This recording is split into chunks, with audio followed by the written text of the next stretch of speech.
Netanyahou a le sang des otages sur les mains. Bonjour à toutes et tous, salam alaikum très chers toins éclairés. Donc je vous rappelle qu'est-ce qui s'est passé. Les corps de 6 otages israéliens ont été retrouvés dans un tunnel à Rafah. Et donc, après de longs mois de négligence et de tergiversation, après avoir sabordé toute possibilité d'accord, son cabinet de sécurité a signé l'arrêt de mort des otages en refusant de se retirer du couloir de Philadelphie. On va évoquer le monstrueux mensonge de Netanyahou. L'immobilisme de Netanyahou s'explique en grande partie par la stratégie mise en œuvre par son cabinet. Diviser pour mieux régner. Une politique qu'il a même osé appliquer aux otages et à leurs familles.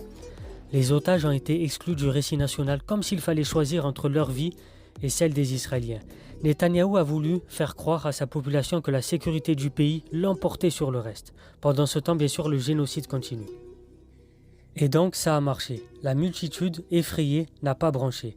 Ce mensonge monstrueux a également engendré une vague d'hostilité à l'encontre des familles des otages, et ce malgré la position favorable à un accord des hautes sphères de la défense. La solution pour la population israélienne, c'est de bloquer. Dès qu'ils ont voulu bloquer la réforme de la justice, ils sont sortis en masse. Dès qu'ils ont voulu empêcher le limogeage du ministre de la Défense, ils ont réussi, ils sont sortis en masse.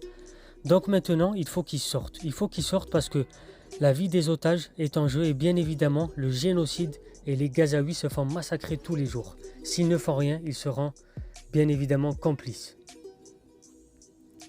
Donc la solution, c'est qu'ils doivent se mobiliser et secouer le pays comme le demandent les familles des otages. Le temps presse. Sans accord, tous les otages vont mourir, les Gazaouis vont continuer à se faire massacrer, les Gazaouis, les femmes et les enfants, les ONG, les journalistes, tous se font massacrer tous les jours et bien évidemment les Américains continuent à fournir les armes à son cabinet, à Netanyahou et à son gouvernement criminel de guerre. C'était Soso Lintello, abonnez-vous, partagez, likez.